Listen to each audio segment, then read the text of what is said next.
untuk 6 games ya, untuk 6 game. Dan juga Ya, buat setiap untuk itu satu gamesnya orang. kita punya 2 sesi loh, Mita. Jadi maksudnya 6 pemenang ya, Mita ya. Iya, Untuk enam benar banget. pemenang, masing-masingnya akan mendapatkan e-money sebesar Rp100.000. Wah, luar biasa. Coba kalau misalnya dapat e-money 100.000 itu kan wow, keren banget ya. Jadi teman-teman jangan sampai ketinggalan untuk ikutan semua sesi hari ini dan juga nanti kita punya games-games yang ada hadiah juga. Oh ya, selain itu kita juga punya lomba lagi nih Mita. Lomba apa tuh? Nah, jadi kita nih malam ini ada lomba juga nih teman-teman. Lomba virtual background yang paling kreatif dengan tema yaitu ya benar juga itu kreatif. Kreatif dan hadiahnya adalah e-money 100.000 untuk satu orang. Ya, jadi teman-teman jangan lupa untuk pasang virtual background-nya yang paling keren dengan tema kreatif. Jadi bisa mungkin teman-teman punya kreativitas apa, teman-teman tuangkan ke dalam virtual background itu. Dan juga jangan lupa teman-teman untuk open cam juga, karena kita nggak tahu nih kapan panitia akan melakukan penilaian. Jadi seluruh rangkaian acara ini kalau memang teman-teman bisa open cam, silahkan open cam dan pasang virtual background-nya ya. Oke, kita mau sapa-sapa lagi nih Mita untuk teman-teman kita yang mungkin baru hadir. Halo, ada siapa aja nih? Ada siapa nih? Ada siapa nih teman kita? Ada halo Kak Chelsea. Halo Kak Daniel. Ini karena nama-namanya nama panggilan ya. Jadi aku panggilnya halo Kak Tiara. Halo Kak Railin. Oh Yang ya, buat gabung saya juga selamat datang. ya mau menyapa juga untuk para Romo, Frater, Bruder, dan juga Suster, dan juga ada tamu yang lain yaitu dari Bapak Ibu pendamping dan juga guru. Selamat datang, selamat bergabung di acara CYR yang keempat. Terima kasih atas kedatangannya juga ya teman-teman yang lain juga ya. Jangan lupa untuk pasang virtual background-nya. Kita punya lomba-lomba untuk virtual background yang dengan tema kreatif, sehingga nanti teman-teman bisa berkesempatan untuk memenangkan hadiah ya. Nah, terus juga mengingatkan kembali nih Mita untuk rename nih. Nah, benar Ya, tuh. jangan lupa teman-teman untuk rename ya. Sebelumnya mungkin teman-teman sudah mendapatkan WhatsApp dari panitia atau mungkin email untuk format rename-nya ya. Ini sebagian besar nih 90% nih udah pada rename semua nih, keren-keren abis nih. Semuanya berarti nyimak dari WhatsApp-nya panitia nih. Jadi panitia nggak sia-sia untuk kasih pengumuman nih. Jadi teman-teman jangan lupa, halo Rena.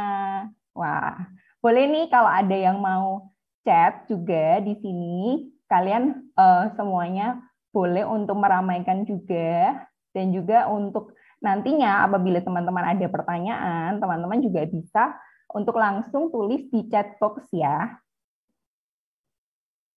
Halo, halo, kita mau sapa-sapa lagi nih. Ada siapa nih? Ada halo Kak Graciela.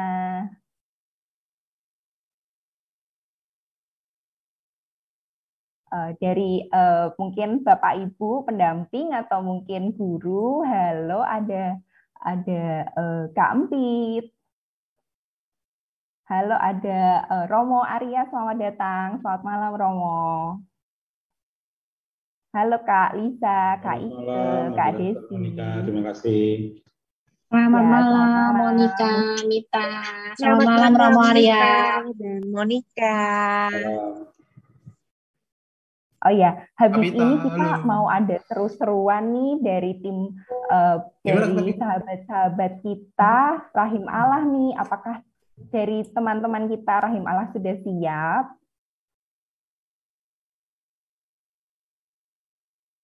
Oh ya, nggak apa-apa Kak Fani, nggak apa-apa kalau memang lagi di luar, sambil ikutin aja keseluruhan acara ini ya.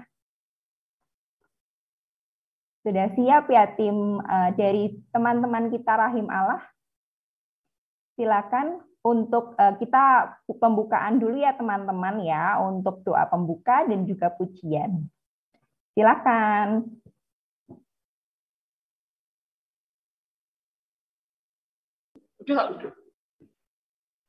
Halo, selamat malam dan Robo.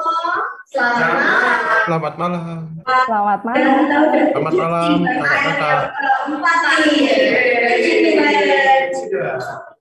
Nah, sekarang kan kita udah berkumpul nih di sini. Kita tentu mau menjalankan keseluruhan acara ini dengan bersukacita dong. Sungguh belum kita ketemu. Oke, kita harus semangat gitu kan. Terus sebelum kita mulai acara malam hari ini kita mau nyanyikan bersuka dalam Tuhan. Teman-teman yang di rumah juga pada juga ya.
Baik teman-teman, untuk sekarang kita mau hening sejenak. Kita mau menyiapkan hati kita untuk mengikuti serangkaian acara kita pada malam hari ini. Kita tandai diri kita dengan tanda kemenangan Kristus, dan Bapa dan Putra dan Roh Kudus. Selamat malam Allah Bapa, Allah Putra, Allah Roh Kudus. Kami mengucap syukur, kami berterima kasih atas segala rahmat, atas segala berkat, atas segala bimbingan yang bisa kami rasakan di sepanjang hari ini. Allah Roh Kudus, penuhilah kami, penuhilah hati kami, agar dalam acara pada malam hari ini kami bisa mendengarkan, kami bisa mendapatkan apa yang hendak Kau sampaikan. Berikanlah kami telinga seorang murid, agar kami bisa menerapkannya dalam kehidupan kami sehari-hari, agar kami bisa, terutama agar kami bisa menyebarkannya ke dalam kehidupan kami sehari-hari. Doa yang tak sempurna ini kami panjatkan ke dalam tangan Putra-Mu yang terkasih, Tuhan Yesus Kristus. Amin. Kemuliaan kepada Allah Bapa, Putra dan Roh Kudus, seperti pada permulaan, sekarang, selalu dan sepanjang segala abad. Amin. Dalam nama Bapa dan Putra dan Roh Kudus. Amin.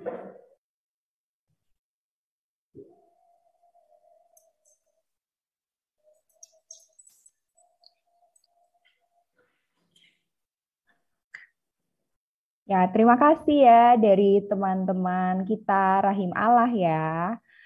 Ya, kita mau lanjutkan. Selamat datang juga untuk teman-teman yang barusan join nih. Kita mau lanjut untuk perkenalan pembicara nih. Silakan Nita. Oke, thanks Kak Monica.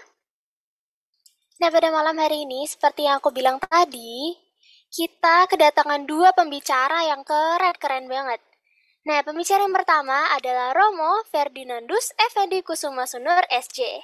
Nah, Romo Effendi ini lahir di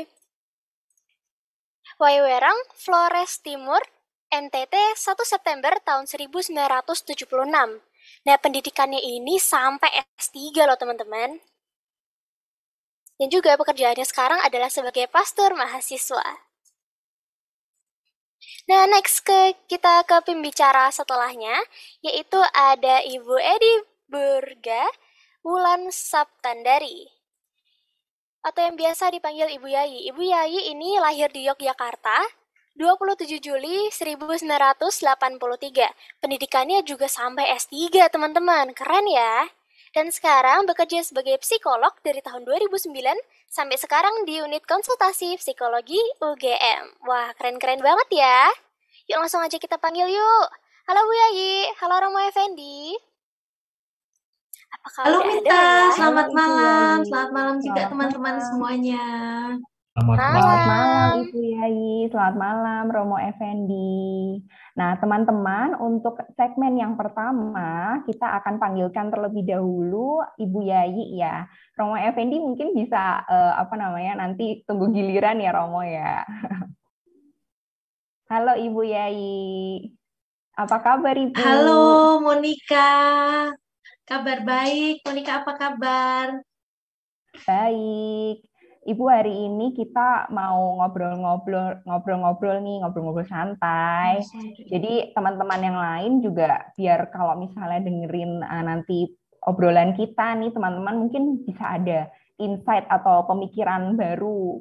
Misalnya teman-teman nanti mau ada tanya juga, teman-teman bisa langsung di chat atau nanti pada saat sesi tanya jawab di terakhir, nanti teman-teman juga bisa raise hand ya. Oke, Ibu Yayi, kita langsung mulai aja ya, Ibu ya. Boleh, yuk kita ngobrol, Monica. Ya, Ibu Yayi, saya penasaran nih, Ibu. Saya itu kan sering nih lihat skill-skill yang dibutuhkan oleh manusia zaman sekarang nih, manusia zaman now gitu kan ya, Ibu. Nah, itu tuh salah satunya ada namanya tuh creative thinking, Ibu. Nah, sebetulnya yang dimaksud creative thinking itu apa sih, Ibu? Iya, betul. Jadi kalau teman-teman Monica atau teman-teman yang lain, saya lihat tuh sih dari teman-teman SD sampai mahasiswa dan juga mungkin pendamping dan juga orang tua ya. Kalau kita mungkin googling begitu ya, skill tahun 2022 begitu. Selalu ada kreativitas di sana gitu ya. Jadi memang kreativitas itu ternyata dianggap penting dalam berbagai bidang gitu. Jadi sebenarnya ada beberapa prinsip utama Monica kalau kita bicara tentang kreativitas gitu. Nah, yang paling gampang sebenarnya yang mungkin kita semua tahu gitu ya, kreativitas itu pasti dia adalah sesuatu yang baru, yang berbeda gitu ya. Belum pernah ada sebelumnya. Sehingga orang disebut kreatif ketika dia bikin sesuatu yang baru atau berbeda. Nah, ini artinya orang tersebut punya kemampuan berpikir alternatif. Bukan sama terus dengan orang-orang di sekitarnya. Maka itu disebut berbeda. Gitu. Jadi itu dua prinsip utama ketika seorang melakukan tindakan atau menghasilkan sesuatu yang berbeda dan baru. Gitu.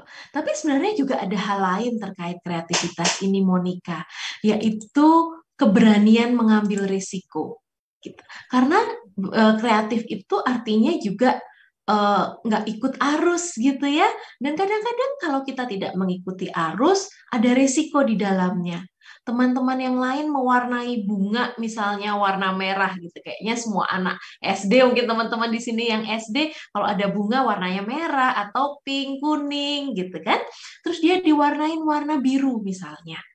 Ya nggak banyak dilakukan. Dan sebenarnya juga ada ya bunga warna biru gitu. Ada resiko karena berbeda dari orang lain.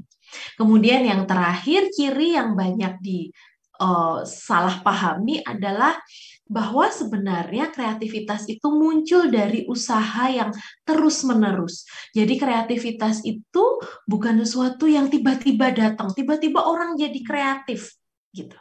Tetapi pasti ada usaha di balik itu. Misalnya kita lihat pelukis-pelukis besar ya. Banyak pelukis terkenal, mau di dalam negeri maupun di luar negeri yang sudah dari zaman dulu sampai sekarang gitu kan. Orang bilang bahwa mereka ini kreatif, gambarnya keren gitu. Tetapi gambar yang keren itu tidak muncul dalam satu malam. Pasti ada usaha yang terus-menerus. Dia mungkin berlatih, dia mungkin kemudian memahami tubuh manusia itu strukturnya bagaimana, ukuran kepala dan leher itu perbandingannya berapa. Ada usaha yang seperti itu.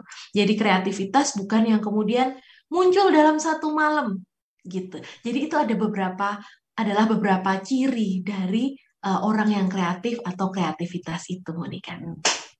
Ya, saya ingat banget nih Ibu, tadi Ibu singgung mengenai kalau gambar bunga tuh harus warnanya misalnya merah gitu, kalau biru tuh aneh gitu misalnya ya. Saya ingat banget sih waktu saya kecil nih ya, mungkin teman-teman yang sekarang yang zaman generasi zilenial nih mungkin nggak ngalamin nih. Jadi zaman dulu nih misalnya kita gambar gunung nih, gunung ada 2 buah gunung, di tengahnya ada jalan nih, terus sampingnya ada sawah, terus ada rumahnya satu. Nah, terus udah ada patokan nih, warnanya tuh udah jelas-jelas gunung pasti warnanya biru gitu kan ya. Nggak mungkin kita tiba-tiba gunung warnanya merah misalnya. Dulu padahal ada Ibu ya, misalnya kalau kita mau gambarin gunung berapi gitu ya misalnya. Kalau saya tadi ambil dari poin-poin yang Ibu jelaskan itu, lalu sebetulnya kan ada banyak risiko ya sebagai seorang yang mau menjadi kreatif gitu ya.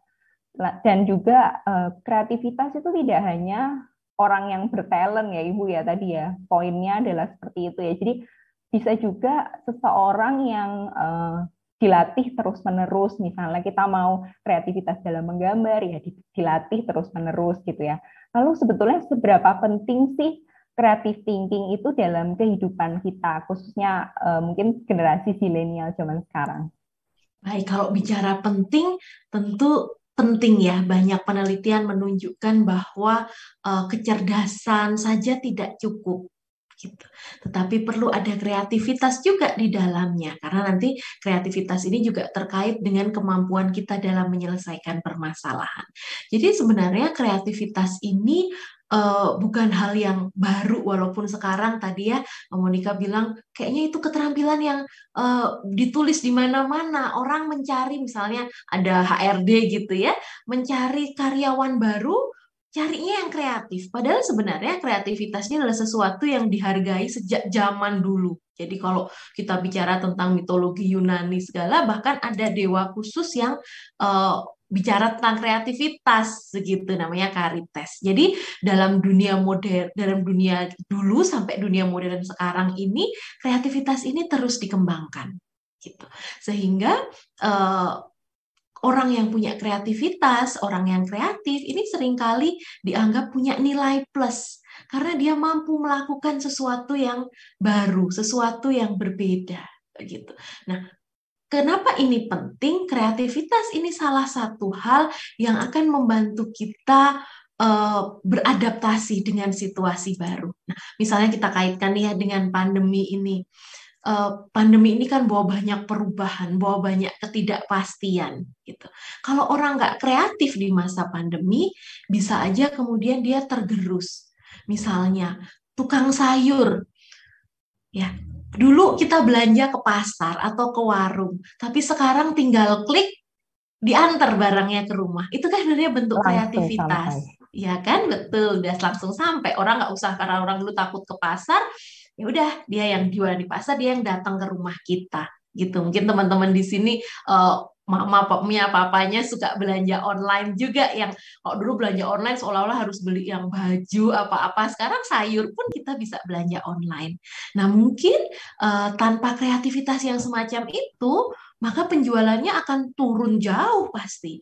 Tapi kita bisa lihat mungkin pedagang-pedagang, baik pedagang besar maupun kecil, yang punya cara-cara inovatif, yang kreatif, mereka jadi bisa bertahan. Ya, jadi kreativitas ini, satu, kita akan bisa menyelesaikan permasalahan-permasalahan yang ada dalam hidup kita, tetapi juga kita menjadi lebih bisa beradaptasi, survive kalau ada permasalahan, ada situasi-situasi yang baru yang tidak pasti. Gitu kira-kira, Monica. Ya, jadi kalau saya tangkap berarti creative thinking itu nggak hanya sebagai sesuatu yang dibutuhkan pada saat mungkin di sekolah atau mungkin pada saat kita mau bekerja ya Ibu, tapi juga dalam kehidupan sehari-hari juga dibutuhkan creative thinking ya Ibu ya. Betul. Lalu Nah, kalau ini ada teman-teman yang komen juga nih, GoSend, GoFood. Betul. Itu juga bentuk Oh ya, kreativitas juga ya. Saya pernah dengar Pak Nadiem tuh bilang kalau suka lihat tukang ojek nongkrong, kalau pas nggak dibutuhin mereka ada, tapi pas dicari nggak ada. Kayaknya kita semua bisa melihat itu. Tetapi kemudian dia berpikir, apa ya yang bisa dilakukan untuk itu? Itu kan kreativitas. Jadi betul ya, ini ada siapa aja nih yang komen di kolom komentar tentang itu. ya. Jadi contohnya Dilanjutkan lagi, aplikasi, Monica.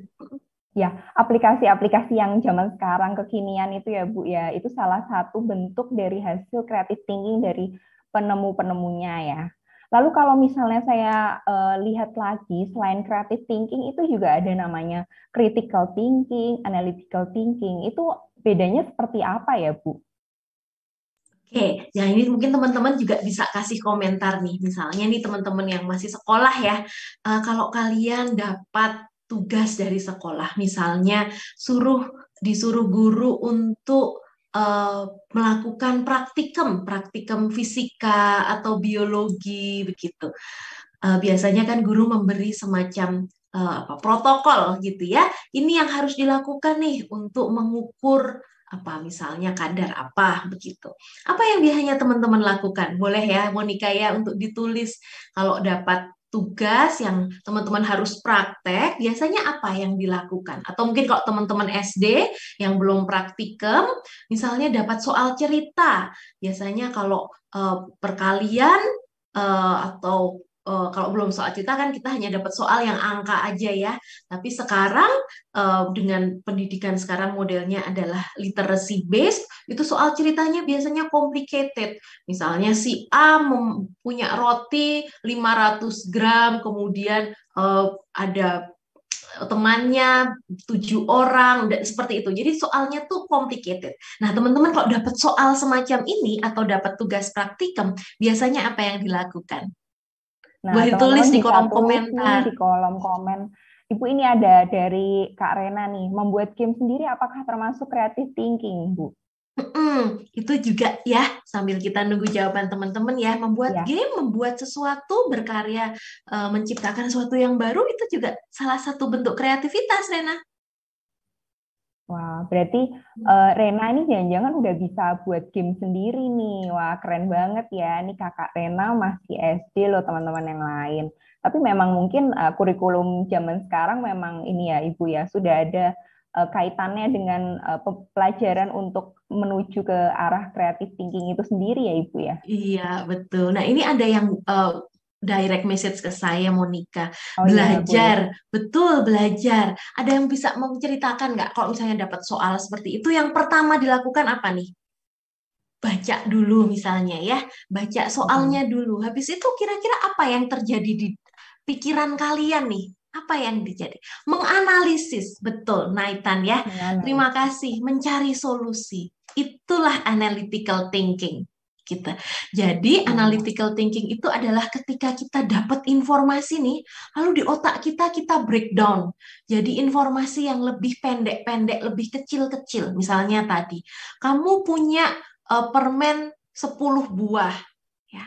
Kemudian ada temanmu 5 orang. Bagaimana memastikan bahwa semuanya dapat permen jumlahnya sama? Ini mungkin SD kelas 3 gitu ya, belajar per-peran gitu kan? Seperti itu soalnya. Nah, pasti kalian ketika mendapat soal cerita, pertama seperti yang kata Naitan, menganalisis soalnya. Apa yang jadi sini? Oh, permennya 10, temennya ada 5. Lalu bagaimana caranya? Nah, ini ada yang komen, dikurangi 10 bagi 5, dan seterusnya. Itu analytical thinking. Jadi kita membagi, ada informasi yang kita terima, kemudian kita bagi-bagi dalam informasi yang lebih kecil-kecil, akhirnya kemudian kita bisa melihat gambar besarnya. Oh, berarti ini adalah perlu dibagi 10 bagi 5 gitu ya. Jadi masing-masing orang dapat 2. Itu analytical thinking. Kemudian kalau critical thinking itu adalah ketika kita menambahkan di dalamnya kemampuan mengevaluasi. Jadi kita nggak menerima begitu saja. Nah, sekarang banyak berita hoax, berita bohong. Kalau kita nggak punya critical thinking, kita akan menerima gitu aja.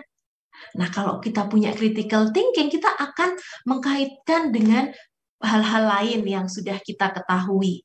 Supaya kita bisa, kayaknya bener nggak ya ini? Gitu. Misalnya nih, validasi dulu ya Ibu ya informasinya betul sekali. Jadi tidak kemudian diterima mentah-mentah begitu aja, tapi harus kita pikirkan masuk akal tidak.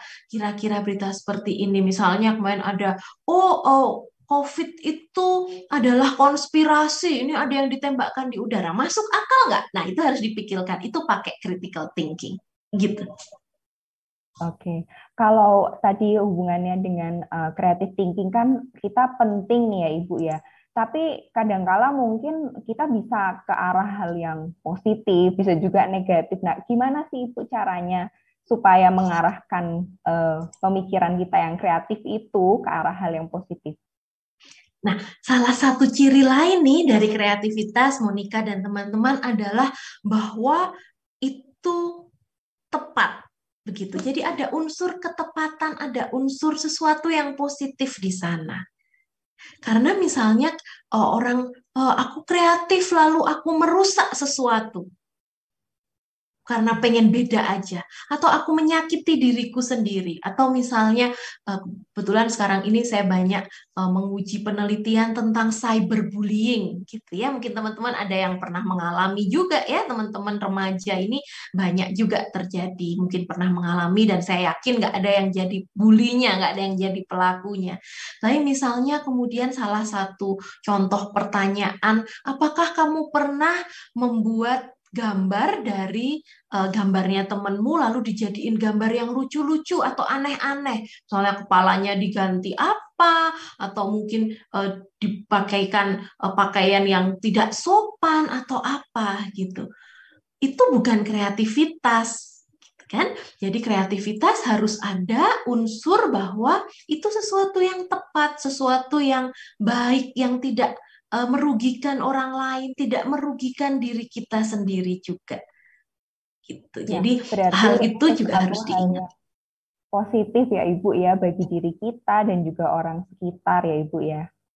Betul, Ya. walaupun Lalu mungkin kadang-kadang kreativitas tidak harus ada manfaatnya langsung gitu ya. Misalnya kita bikin sesuatu mungkin nggak harus bisa dipakai sesuatu, tapi misalnya punya nilai seni, begitu itu juga kreativitas. Tapi kan itu tidak merugikan, tidak mengganggu gitu. Jadi kita boleh terus berkreasi, teman-teman yang masih remaja, ini perlu terus mengasah kreativitas tanpa harus berpikir ada gunanya nggak ya. Kadang-kadang mungkin memang nggak ada gunanya, tetapi itu harus dilatih terus supaya kemudian kreativitasnya tidak mati. Oke, Ibu, ini ada pertanyaan nih dari teman kita, Kak Raili nih. Bu Yai, saya mau tanya, terkadang banyak hal kreatif yang ingin saya lakukan, tapi terkadang bingung mewujudkannya, bagaimana cara untuk memilah hal-hal kreatif tersebut. Mungkin ini pertanyaannya juga mirip dengan pemikiran saya nih, Ibu. Jadi kadang-kadang mungkin kita tuh punya banyak ide kreatif, tapi kita bingung untuk mewujudkannya. Yang mana dulu nih ya, Ibu ya? Namanya zaman sekarang ya, Ibu ya. Waktu itu sangat-sangat mepet, tapi apa yang kita lakukan tuh sangat-sangat sedikit gitu, Ibu. Bagaimana? Ya, pengen ini, pengen itu, banyak ya yang dipinginin ya Raelin dan Monica juga. Jadi kadang-kadang kita nggak bisa memilih mana yang mau kita lakukan duluan. Sebenarnya mudah teman-teman untuk mencari prioritas gitu ya. Jadi teman-teman mungkin bisa menanyakan nih ke diri sendiri, mana yang pengen kulakukan duluan. Kemudian tadi kalau pertanyaannya bingung bagaimana cara mewujudkan. Nah ini sebenarnya saya mau masuk juga nih tentang bagaimana kita bisa mengasah kreativitas. Bingung bagaimana mewujudkan. Justru di situ kita perlu memupuk keberanian untuk terus belajar. Gitu. Jadi kalau bingung mau bagaimana, banyak cara. Misalnya belajar sendiri. Sekarang dengan ujung jari kita bisa tahu segala hal. Ya. Atau tanya ke orang lain yang kalian tahu bahwa dia lebih tahu. Belum tentu orang dewasa, bisa aja teman-teman kalian yang sebaya. Atau bisa juga orang dewasa, orang tua kalian, atau mentor kalian, kakak-kakak di komunitas, di kelompok doa, atau apapun yang ada di sekitar kalian, bertanya. Jadi kalau ada kebingungan, akan berhenti kalau kita kemudian diem-diem aja nih, bingung-bingung sendiri. Padahal mungkin kalau kita jadi ngobrol sama orang lain, cerita, aku tuh pengen bikin ini deh, tapi nggak tahu caranya gimana. Oh, mungkin teman lain tahu caranya, atau oh aku tahu ada kakak itu yang bisa, mau aku kenalin nggak? Jadi dengan berkomunikasi, berdialog, ngobrol, cari teman, itu akan membantu kita ketika kita bingung mau melakukan apa. Jadi cari teman sebanyak-banyaknya, membuka wawasan juga ya, wawasan yang baru juga ya Ibu ya.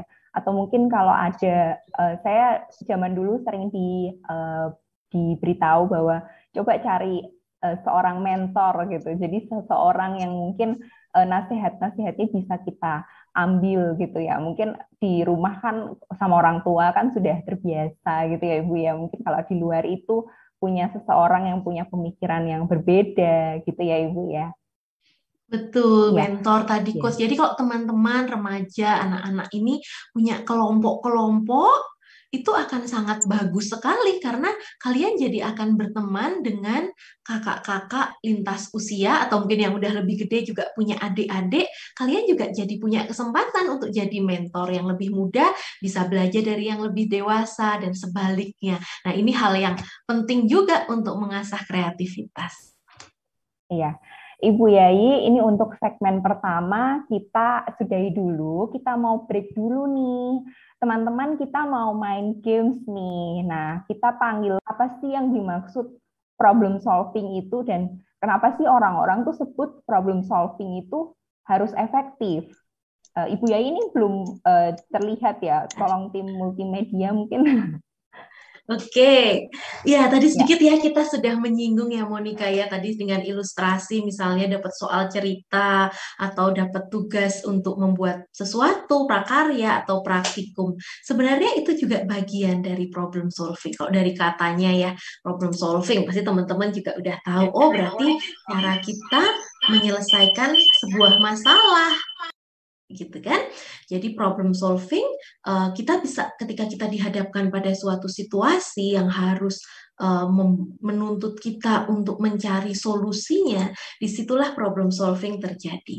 Jadi sebenarnya tahapnya mirip nih dengan yang tadi ketika teman-teman menjawab tentang soal cerita tadi. Pertama kita harus melihat apa sih masalahnya di sini, kemudian kita akan berpikir apa ya alternatif solusinya.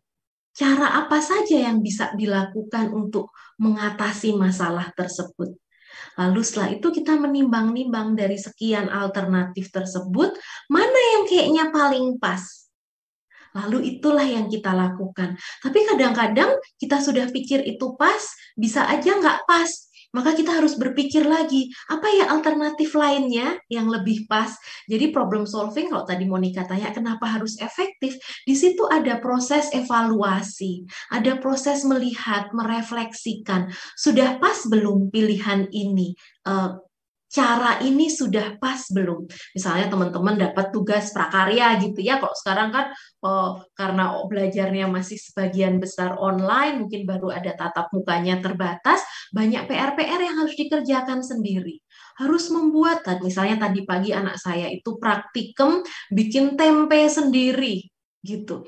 Cuman dikasih kotak, kemudian ada step-stepsnya begitu, lalu harus memikirkan gimana nih menyelesaikannya, karena belum pernah bikin tempe. Biasanya ya beli jadi juga murah gitu kan. Jadi akhirnya kemudian harus tahu nih, masalahnya adalah aku nggak tahu cara bikin tempe.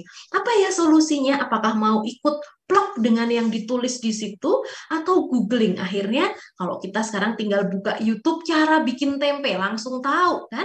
Oh, berarti ini kurang di sini, merebusnya itu harus berapa menit sampai keempuannya seberapa gitu. Ternyata kemudian dijemur pakai saringan kok tetap nggak bisa kering, berarti harus ada alternatif lain.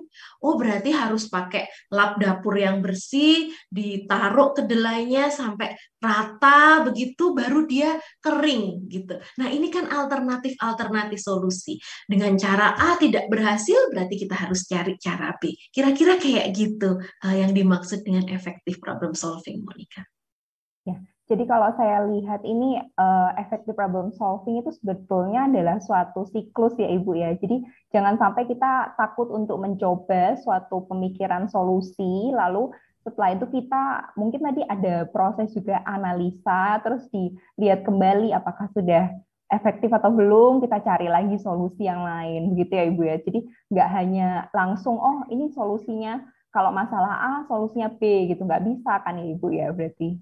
Betul, maka di situ tadi sebenarnya kaitannya dengan analytical thinking, dengan critical thinking, dengan creativity, karena kita harus bisa melihat suatu persoalan ini dengan berbagai sudut pandang. Dan ini akan berkembang ya Monica ya, mungkin untuk teman-teman yang usianya masih muda, kadang-kadang agak susah nih melihat dari berbagai sudut pandang. Tapi nggak apa-apa, itu memang tahapan perkembangan. Nanti kalau kalian tambah besar, sudah SMP, SMA, apalagi teman-teman mahasiswa di sini, pasti akan jadi semakin mampu melihat sebuah situasi dari berbagai sudut pandang, bisa menimbang alternatifnya, untung ruginya, seperti itu. Ya, kalau dari Romo Effendi sendiri nih, kalau saya lihat tadi Ibu Yaya sudah jelaskan secara padat ya mengenai creative thinking dan juga problem solving itu. Jadi kalau dari Romo punya tools atau mungkin tips and trick apa yang bisa membuat teman-teman tuh bisa satu mungkin memiliki terlebih dahulu, lalu selanjutnya tahapannya adalah bisa meningkatkannya supaya tadi Ibu Yaya juga udah sebutkan harus yang tepat dan juga positif. Bagaimana Romo? Iya, kan tadi seperti apa yang dikatakan Bu Yayi, kita harus kenali problemnya dulu, masalahnya dulu, lalu berusaha mencari solusi. Itu berarti harus dipikirkan baik-baik, mencari informasi, bahkan membuat keputusan pada akhirnya juga berdasarkan informasi dan sebisa mungkin fakta, begitu ya. Tapi kan apa yang kita lakukan dengan membuat sebuah keputusan tidak serta-merta harus selalu langsung yang paling baik begitu ya. Jadi selalu ada kesempatan untuk memperbaikinya kalau dia belum benar-benar baik ini. Jadi harus ada proses evaluasi, harus ada proses refleksi. Umpamanya kalau saya lagi masak ini ya gitu ya, lalu nggak biasa masak, lalu saya coba-coba saja, umpamanya garamnya 1 sendok, gulanya 2 sendok, begitu ya. Terus sudah mengikuti resepnya baik-baik, tapi karena kurang terbiasa masak, lalu 1 sendok makan dibacanya 1 sendok teh umpamanya. Nah itu kan ada bagian di mana kok rasanya kurang. Kenapa? Oh, tadi saya lihat bandingkan resepnya, resep masakannya dengan apa yang saya lakukan, saya rupanya saking kalang kabutnya karena baru pertama kali masak, maka saya 1 sendok makan jadinya 1 sendok teh saja gulanya, jadinya kurang enak ini rasanya. Lalu itu ada proses evaluasi, ada proses untuk merefleksikan apa yang sudah saya lakukan, dan itu nanti akan jangan berupaya untuk kalau saya membuat sebuah keputusan, menemukan sebuah solusi dari sebuah masalah, lalu itu yang pasti yang terbaik, harus yang paling baik saat pertama, belum tentu ya. Jadi kita itu juga harus membuka ruang bagi kalau kita melakukan kesalahan supaya nanti makin lama makin baik. Dan memang kita itu memang dilatih seperti itu, otak kita itu ya seperti itu. Kita kalau semakin sering melakukannya, kita akan semakin baik melakukannya nantinya. Ya. Jadi istilah Inggrisnya yang agak keren sedikit, otak kita itu kan bekerja secara ekonomis ya, you use it or you lose it. Umpamanya kalau saya ya biasa masak, nanti mau masak apapun nanti akan lebih cepat untuk membuat membuat masakannya enak walaupun resepnya baru seperti itu.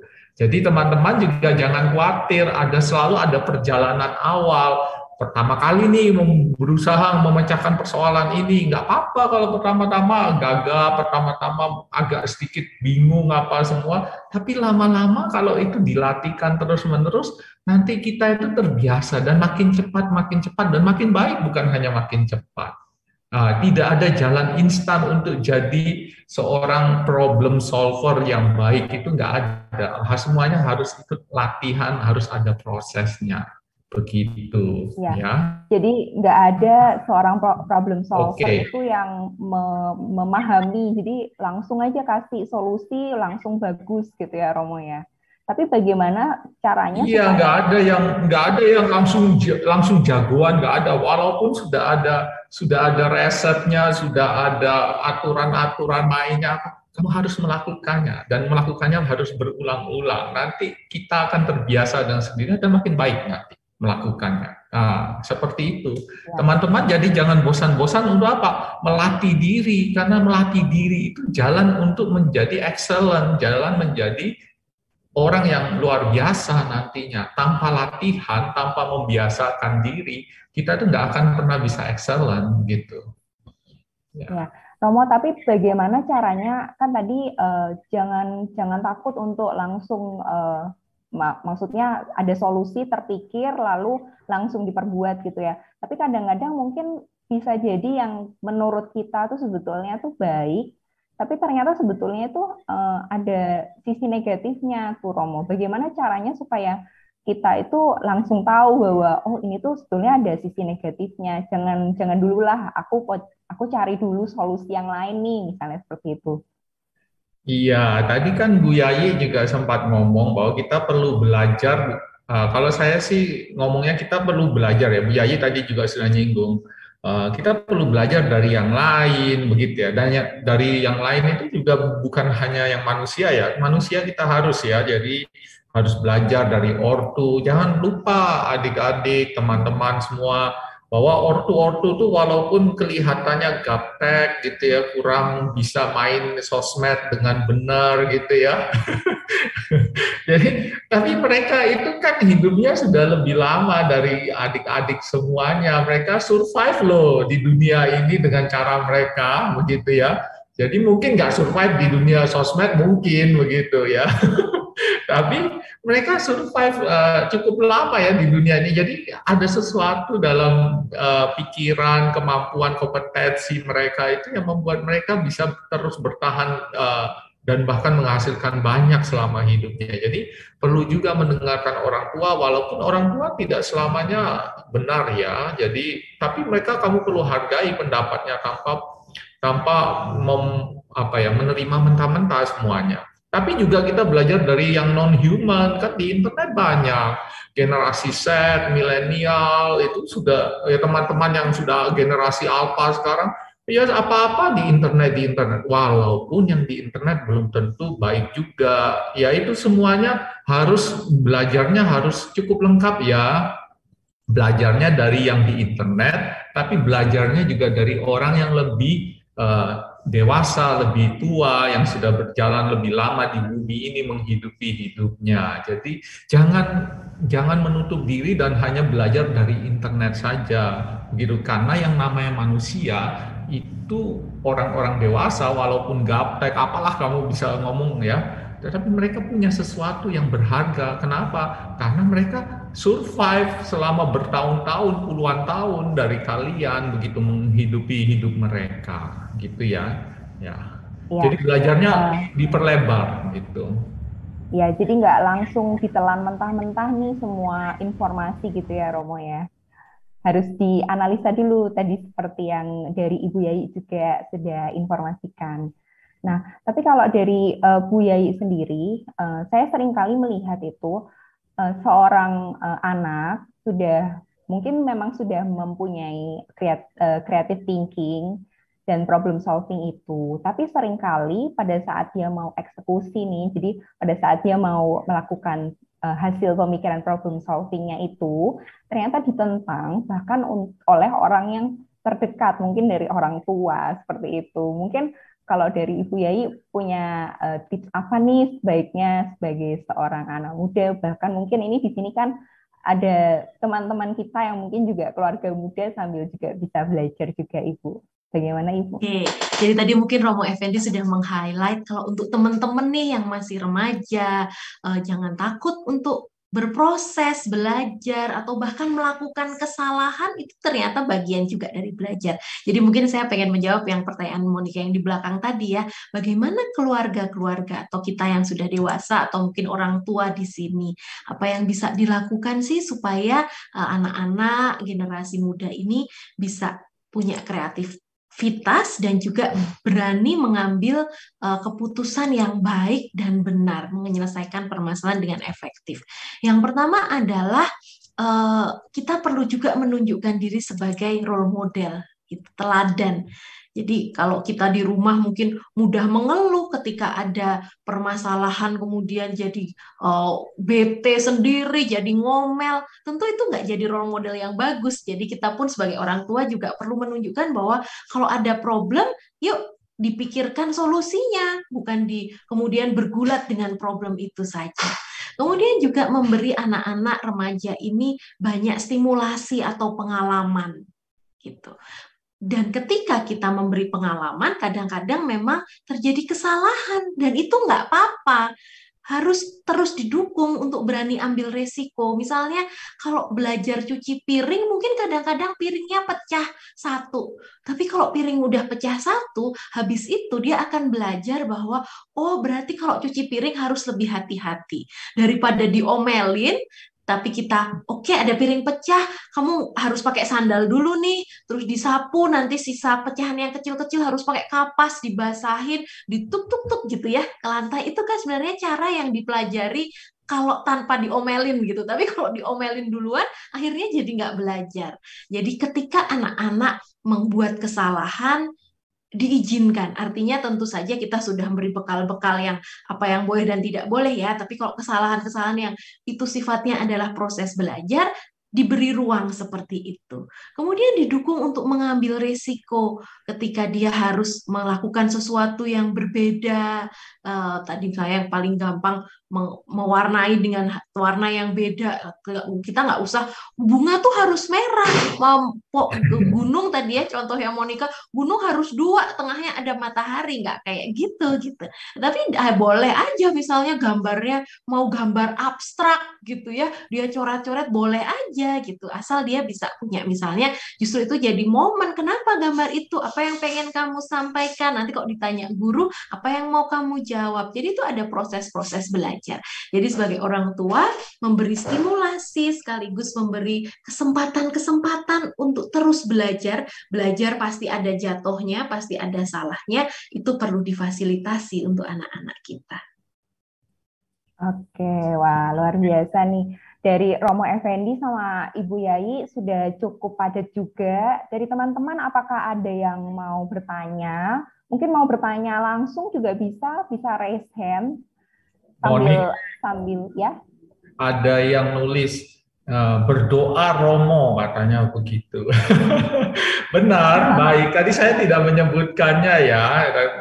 Oke, kalau disinggung soal berdoa Romo begitu. Nah, memang kalau kadang-kadang menemui permasalahan yang besar, otak kita itu seperti liar, mau kemana-mana, mau berusaha menjawab, tapi tidak menemukan, gelisah, apa segala macam, takut, apa. Nah, kalau seperti itu, otak kita perlu ditenangkan. Biasanya cara yang paling mudah untuk menenangkan otak kita adalah berdoa, minta jeda dari Tuhan. Ingat, dalam ajaran gereja Katolik, Santo Aquinas itu, Thomas Aquinas pernah ngomong, berdoa itu pertama-tama bukan supaya mengubah Tuhan, ya. Jadi kalau kita berdoa itu Tuhan turunkanlah hujan gitu ya. Enggak, sebenarnya doa dalam tradisi gereja Katolik itu pertama-tama mengubah kita. Jadi kalau kita ngomong secara praktis saja, kalau kita berdoa, kita memberi jeda kepada otak kita untuk melihat segala sesuatunya secara lebih jelas, secara lebih tenang, jernih. Karena kalau otak kita penuh dengan rasa takut, rasa kecewa, ada ketergesaan, kita seringkali membuat sebuah pemikiran dan juga keputusan yang salah. Jadi ini yang paling gampang, gini aja, coba kalau kamu satu hari kamu sedang marah, terus pergilah membuat sebuah keputusan besar. Contohnya mahasiswa ya, pacaran gitu ya, lagi pacaran, lagi breng sama pacarnya gitu. Hanya karena apa? Yang satu mau ke resto ini, yang satunya mau ke resto yang itu, yang satu mau makan gudeg, yang satunya mau makan bipang begitu ya. Terus marah karena tidak ketemu, tidak mau kompromi, lalu tiba-tiba ya sudah putus saja. Lah itu kan sebuah keputusan yang datang dari rasa marah. Hanya hal remeh-temeh soal resto begitu. Nah itu biasanya keputusannya salah. Kalau kita berdoa, kita memberi jeda supaya kita tidak dikontrol oleh emosi kita, tetapi kita menjadi lebih tenang dan nanti bisa berpikir lebih jernih. Begitu. Itu dulu untuk sementara. Ada yang sudah angkat tangan soalnya. Ya, ini ada CYR 0455 Chelsea. Silahkan Chelsea. Di on mic dulu Chelsea. Baik, terima kasih.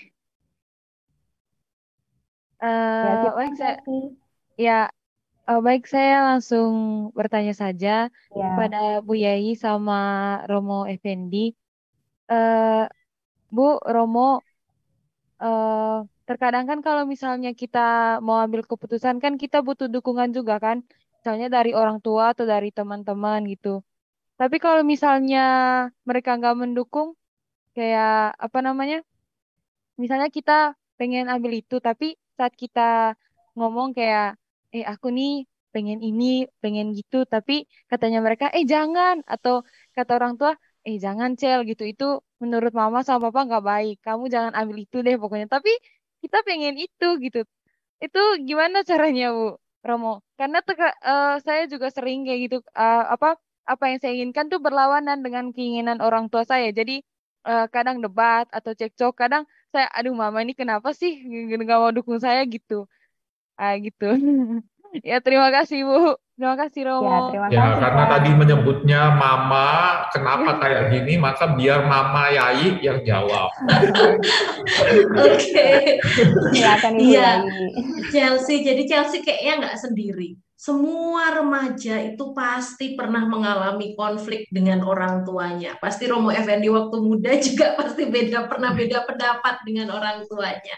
Jadi itu hal yang pasti terjadi. Semua orang pasti mengalami. Nggak ada yang setuju semua atau pendapatnya sama semua. Gitu.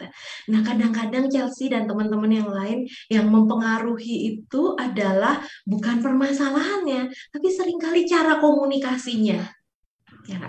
Kalau kita udah sebel duluan, kemudian mama kita bilang, Cel harusnya begini-begini, apa sih mama tuh nggak tahu gitu misalnya itu Chelsea, atau orang tuanya sebaliknya, Chelsea kamu tuh nggak mau dengar, mama tuh udah hidup 50 tahun, udah lebih tahu gitu kan, orang tua nggak mau dengar. Jadi sebenarnya lebih pada cara komunikasi, bukan permasalahannya, karena pasti kalau itu diomongin enak-enak, santai-santai, dengan suasana yang menyenangkan, suasana yang nggak tegang, yang nggak marah duluan, pasti akan tercapai kesepakatan. Pasti anak akan bisa mendengar orang tuanya, pasti orang tua akan bisa juga mendengarkan keinginan anaknya. Karena tujuannya sama-sama satu sebenarnya. Sama-sama pengen yang baik, sama-sama pengen jadi happy. Pasti orang tua memberi saran ke Chelsea, tujuan akhirnya biar Chelsea happy, biar Chelsea nggak susah hidupnya, ya kan? Jadi yang sebenarnya perlu dikembangkan adalah mencari cara supaya itu bisa dikomunikasikan dengan baik. Dan kadang-kadang memang komunikasi itu perlu waktu ya, nggak harus ketika kita ada dalam konflik sama-sama masih belum mikir nih, langsung ngomong. Bisa itu terjadi konflik tadi kayak Romo Effendi putus gitu. Tapi orang tua juga bisa jadi konflik. Nah, misalnya mencari waktu, misalnya sambil makan keluar atau sambil santai-santai di rumah begitu, sehingga kemudian komunikasi itu bisa terjalin. Gitu kira-kira Chelsea dan Monica. Ya, terima kasih Bu Yai atas jawabannya. Semoga bisa ditangkap oleh Chelsea ya, dan juga semoga bermanfaat ya. Ini juga kita ada pertanyaan nih di kolom chat, ada dari CYR 0544 mahasiswa Yonis. Izin bertanya Romo, cara terbaik agar kembali menemukan manajemen terbaik mengenai problem solving yang berlebihan. Sedikit menyimak penyampaian dari Romo tadi, selalu ada kesempatan untuk kembali memperbaiki. Apakah Romo ini sudah bisa ditangkap cara terbaik agar kembali menemukan manajemen terbaik mengenai problem solving yang berlebihan? Atau mungkin perlu penjelasan lebih lanjut dari Kak Yoni? Ya, saya pikir langsung dijawab saja. Kalau salah ya nanti saya dimaafkan, begitu ya toh? Ya, nanti Kak Yoni bisa chat lagi Ya. atau kalau mau Ya, raise hand juga boleh. Ya, silakan boleh. Romo. Ya, jadi menurut saya tidak ada manusia pun yang langsung jagoan dalam satu hal, gitu ya. Itu semua butuh latihan, dan di dalam latihan itu selalu harus ada kegagalan, karena kegagalan itu bagian dari pembelajaran. Kita itu bukan hanya belajar sesuatu yang berguna, tetapi kita juga belajar untuk menghindari sesuatu yang berbahaya atau tidak berguna, dan itu bagian penting dalam hidup kita ya. Jadi jangan khawatir untuk melakukan kesalahan, kecuali ada beberapa kesalahan yang kamu tidak boleh lakukan, yang jelas-jelas bahwa kalau kamu melakukannya kamu akan masuk jurang. Contohnya mengkonsumsi obat-obatan narkotika. Seperti itu kamu tidak akan dengan mudah, sangat mudah untuk keluar dan memperbaiki hidupmu. Kamu tidak boleh masuk ke dalam jurang yang itu. Tetapi ada banyak di dalam hidup kita yang bisa diperbaiki kesalahannya. Contoh dulu waktu saya belajar menulis pertama ya, ketika saya jadi frater pertama kali, nggak biasa menulis ya, nggak seperti dari teman-teman dari seminari menengah itu yang biasa menulis. Saya orang teknik dulu begitu, jadi nggak biasa nulis narasi, lalu disuruh menulis tentang hidup iman ya. Saya hanya menulis, saya hari ini merasa bersyukur, lalu satu hari catatannya dari Romo yang membaca tulisan refleksi saya, kamu hanya bersyukur saja mulai dulu sampai sekarang bersyukur terus. Lah memang hanya ada rasa syukur, Romo. Ya, tapi rasa syukurnya bagaimana? Datang dari mana? Itu tidak kelihatan dari tulisanmu. Lalu saya mulai belajar juga dari kesalahan saya. Oh ya, mulai pelan-pelan menulis refleksi, hari ini saya bersyukur karena saya mendapatkan pengalaman baru, ya, walaupun hanya mencuci ngosek WC, tetapi pengalaman ini menjadi pengalaman yang berharga dalam hidup saya. Saya mau rendah hati seperti Yesus yang rendah hati. Ya, baik, begitu. Ya, jadi pengalaman seperti itu yang kita harus berani ya. Jangan kalau diberitahu orang bahwa kamu melakukan kesalahan lalu kita menjadi patah semangat. Jangan. Kita harus berani untuk mengulangi. Dan itu yang saya bilang, karena pengulangan itu nanti menjadi pembiasaan. Dan apapun yang kita punyai sebagai kebiasaan yang positif itu kekuatan kita. Ya, saya pikir itu saja tanggapan saya terhadap pertanyaan. Jadi tidak ada shortcut untuk menjadi expert dalam sebuah bidang itu tanpa melakukan pelatihan dan pembiasaan, dan itu perlu dilakukan berulang-ulang seperti itu. Ya, baik Romo, terima kasih atas jawabannya. Ini ada satu pertanyaan lagi sebelum kita break ya, dari CYR 0085 SMP Aldridge. Bagaimana cara membuat atau mengubah cara berpikir yang hanya follow the rules, dan bagaimana berani keluar dari sesuatu yang biasa atau sudah ada sebelumnya, sehingga bisa menjadi kreatif dan bisa menciptakan suatu inovasi dan gebrakan baru, serta memecahkan masalah-masalah orang, mungkin seperti contohnya para tokoh-tokoh seperti Elon Musk, Nadiem, begitu. Terima kasih, God bless you. Silakan mungkin Romo atau Ibu Yayi. Mungkin Romo Effendi dulu. Oh, Ibu Yayi duluan saja. Ya, baik. Oke. Dari siapa ya tadi Monica? Saya tuh cari-cari nggak ketemu. Cukup panjang ya Ibu ya. Bagaimana cara? Enggak, dari siapa? Ya. Oh, dari yang tanya. CYR 0085 SMP Aldridge namanya. Oh ya, Aldridge. Oke. Nah, tadi ya. Ini kayaknya juga ada pertanyaan yang agak mirip gitu di bawah tentang bagaimana kalau kemudian asik dengan dirinya sendiri, asik HP dan sebagainya. Jadi sebenarnya kreativitas itu tadi ya terbentuknya itu juga karena latihan. Kemampuan problem solving juga karena latihan gitu. Jadi kalau teman-teman merasa bahwa aku nih kok kurang kreatif ya, aku ini kok kayaknya asik sendiri ya dengan HP, kok jadi kurang gaul, kurang main, gaulnya cuma sama teman-teman yang sama-sama main game misalnya, tapi kok nggak pernah ngobrol secara langsung dengan orang lain. Itu langkah pertama yang udah bagus banget. Ketika kita menyadari ada sesuatu yang perlu kita perbaiki, karena yang bahaya adalah ketika kita nggak merasa itu sesuatu yang perlu diperbaiki. Jadi kalau teman-teman bertanya ada perasaan seperti itu udah jadi langkah pertama. Karena kita tahu bahwa ada sesuatu yang perlu diperbaiki, itu menjadi pendorong bagi kita untuk memperbaikinya. Misalnya, kalau kesulitannya adalah takut membuat sesuatu yang baru karena takut salah. Berarti kita perlu menghilangkan pikiran bahwa salah itu nggak boleh. Boleh kok salah itu sekali-sekali, tentu dengan batasan-batasan. Tadi Romo Effendi sudah menyampaikannya dengan sangat jelas begitu. Atau misalnya kita takut tidak diterima orang lain kalau kita bergaul secara langsung, maka beraninya cuman main HP aja, main game yang sifatnya virtual. Teman-teman mungkin bisa coba ingat ketika ada orang yang tanya sesuatu hal yang mungkin sederhana, misalnya ada orang, oh Dek, kalau jalan ini lewat mana ya? Gitu. Apakah muncul perasaan, kayak gitu aja nggak tahu ditanyain? Kan biasanya enggak ya.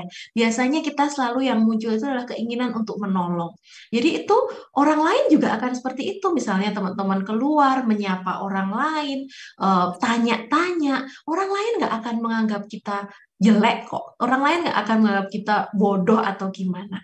Jadi itu kan ada di pikiran aja nih. Padahal ketika dilakukan sebenarnya itu akan tidak terjadi apa yang ada di pikiran.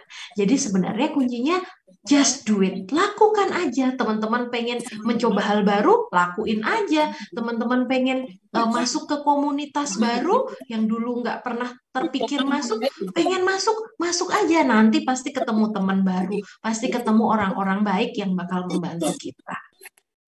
Ya, baik. Terima kasih Bu Yayi. Kita ada satu pertanyaan lagi ya. Tadi Kak Helen dari CYR 0552 Umum Helen tadi sempat raise hand, lalu chatting ini. Bisa Kak Helen on cam, on mic-nya, supaya bisa bertanya langsung kepada Romo Effendi atau Ibu Yayi? Iya, Halo Kak Helen. Iya. Maaf, ini yang lain tolong jangan di-unmute juga ya, nanti jadi bingung nih kita. Kak Helen, masih ada di sini kah? Wah, Kak Helen kayaknya ini nih. Udah nggak ada ya. Ini pertanyaannya cukup panjang nih, Romo dan Ibu Yayi. Nama saya Helena Borutarigan. Saya ingin bertanya, terdapat berbagai kendala dalam mengembangkan skill creative thinking, salah satunya tadi ketakutan kegagalan, tidak menguasai keadaan saat masalah terjadi karena kepanikan dalam kurungnya, juga cara berpikir yang melihat sebuah masalah itu sebagai hal yang negatif, dan kemampuan berkomunikasi yang seringkali merasa tidak percaya diri. Menurut Romo, bagaimana cara mengatasi masalah-masalah tersebut? Mungkin Romo bisa elaborasi kembali ya. Silakan. Baik. Romo. Ya, pertama-tama ada dua aspek. Satu, lingkungan. Dua, dalam diri. Saya akan ngomong yang lingkungan dulu. Kamu juga harus memilih lingkunganmu yang suportif, yang mendukung kamu. Kamu tidak akan bisa berkembang kalau kamu punya teman-teman hanya tukang cemooh, tukang iri hati, cemburu, dan apapun yang kamu kerjakan nggak pernah baik di mata mereka. Kamu harus keluar dari lingkungan yang toksik seperti itu. Carilah teman-temanmu, ya kalau orang tuanya toksik nggak bisa dibuang ya. tapi kalau orang tuanya toksik, tolong beritahu seseorang yang bisa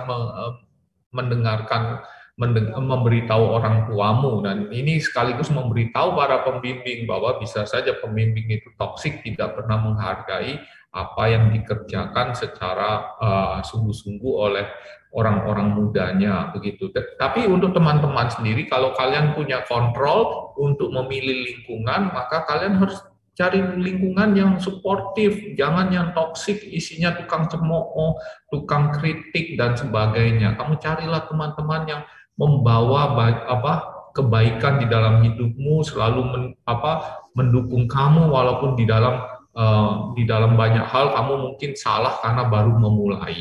Ya, itu yang pertama. Yang kedua, soal dari dalam diri sendiri harus punya mindset yang benar. Ya, jadi harus punya mindset pertumbuhan. Ingat, di dalam kitab suci itu ada cerita tentang talenta.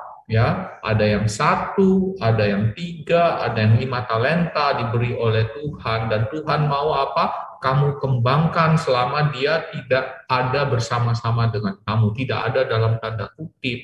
Ya, nanti kalau dia datang kembali lagi, Tuhan akan tanya, kamu sudah kembangkan talenta yang saya berikan kepada kamu itu atau tidak?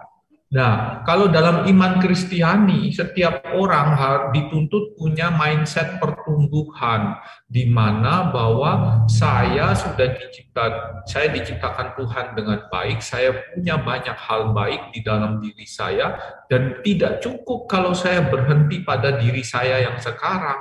Karena apa? Karena Tuhan juga minta dengan sangat kepada saya untuk mengembangkan diri saya lebih. Kalau 5 jadi 10, kalau 3 jadi 6, kalau 1 mungkin 2. Tapi ingat, talenta itu sendiri di dalam zaman Yesus itu mata uang yang besar sekali yang kamu bisa hidup puluhan tahun dengan 1 talenta. Jadi maksud kitab suci itu jelas bahwa apa? Bahkan kalau kamu punya 1 talenta pun itu cukup untuk seumur hidupmu asal kamu mau mengembangkannya dengan baik. Jadi harus punya mindset pertumbuhan. Jangan bilang aku ya begini aja, sudah aku nggak bisa apa-apa lagi ya, aku diciptakan dari sananya ya kayak begini. Tunggu dulu, kalau skill, pengetahuan, juga kompetensi itu akan selalu berkembang ya. Wajah ya itu tidak bisa diubah ya, mohon maaf. Bisa, tapi kalau pergi ke Korea dioplas di situ bisa ya. tetapi tetap tidak apa otentik, tidak original lagi begitu ya. Kalau yang biologi kamu nggak bisa ubah ya begitu. Tetapi skill, kompetensi, pengetahuan ya itu bisa kamu ubah ya. Bisa kamu kembangkan, bukan hanya ubah, bisa kamu kembangkan. Jadi kamu harus punya mindset pertumbuhan di mana ada kegagalan itu hanyalah sebuah bagian dari proses pertumbuhan, umpamanya gitu ya.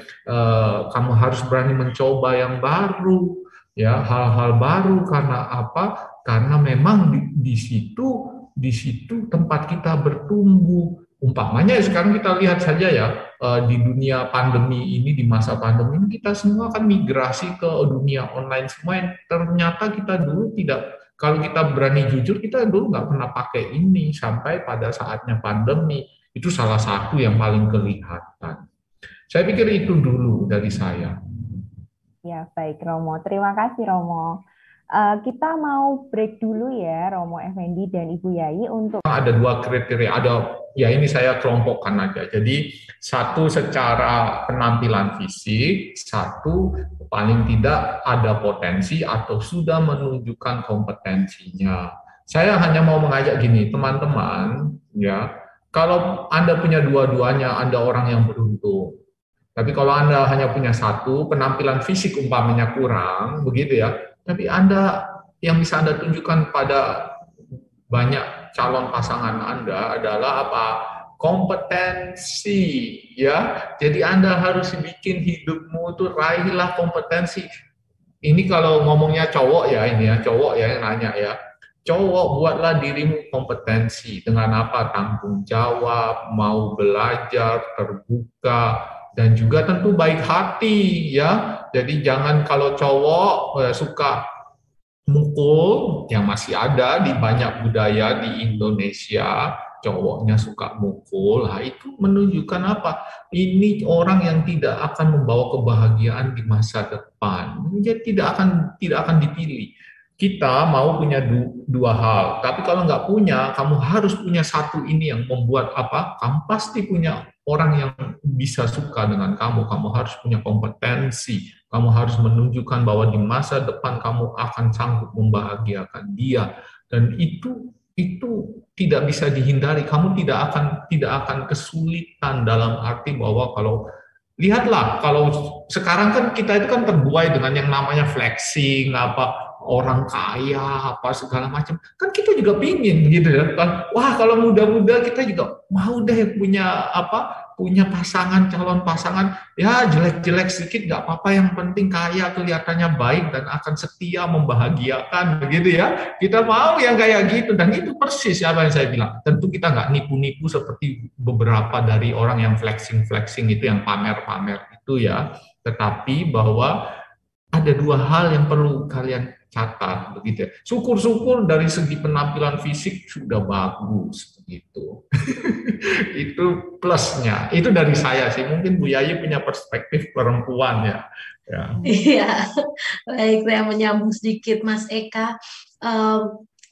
Memang itu kalau dalam psikologi ya, salah satu kita disebutnya adalah tugas perkembangan. Artinya kalau di masa remaja menuju dewasa itu memang wajar banget kita punya ketertarikan, pengen punya pacar gitu. Karena itu memang hal yang salah satu hal yang mungkin kita siapkan untuk masa dewasa nanti, kecuali yang memang mau jadi Romo kayak Romo Effendi atau mau jadi suster gitu ya.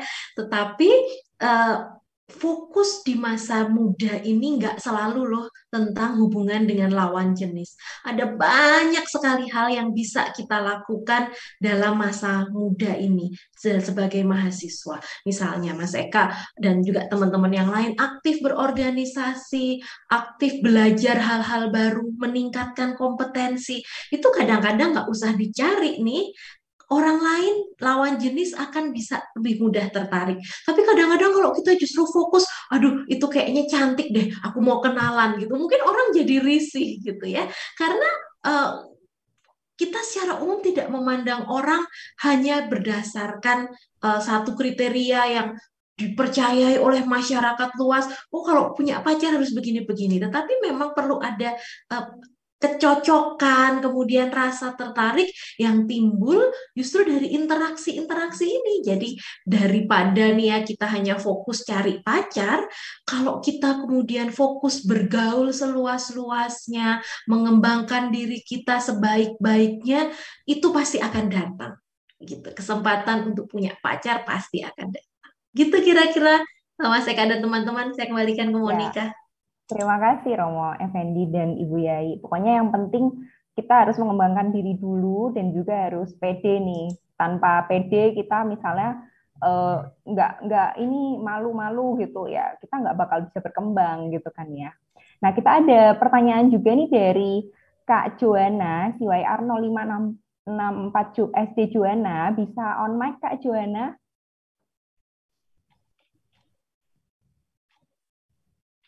Halo, Kak Joana. Atau mungkin saya bacakan terlebih dahulu ya. Nanti kalau Kak Joana mau sharing-sharing.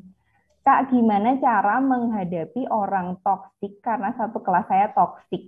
Wah, ini mungkin dari Ibu Yai mungkin. Oke, Joanna, ini si SD ya. Mungkin saya sebenarnya Iya. nggak terlalu paham nanti kalau Joanna Oh bisa. iya, Atau ini ini ada Joanna Kak udah Joana. ada. Joanna mau open mic Kak nggak? Joana Yang mungkin mau dimaksud cerita. yang dimaksud Bisa toksik di kayak apa? unmute.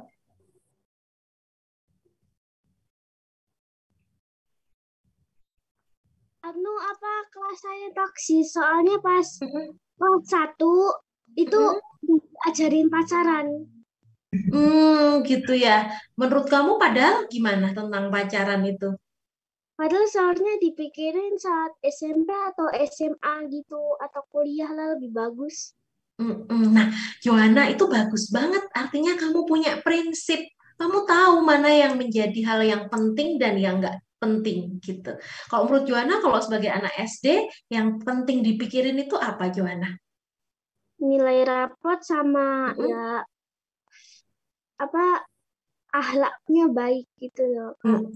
Jadi anak yang baik gitu ya, dan itu bener banget Joanna. Saya juga setuju banget dengan Joanna bilang nilai rapot mungkin nggak hanya nilai ya, tapi artinya Joanna bisa tahu banyak, belajar banyak di sekolah yang memang hasilnya kelihatan di nilai rapot. Kemudian tadi Joanna bilang jadi anak yang baik, akhlak baik, artinya Joanna kalau ketemu dengan orang lain baik, sayang sama orang lain, menghormati orang tua gitu.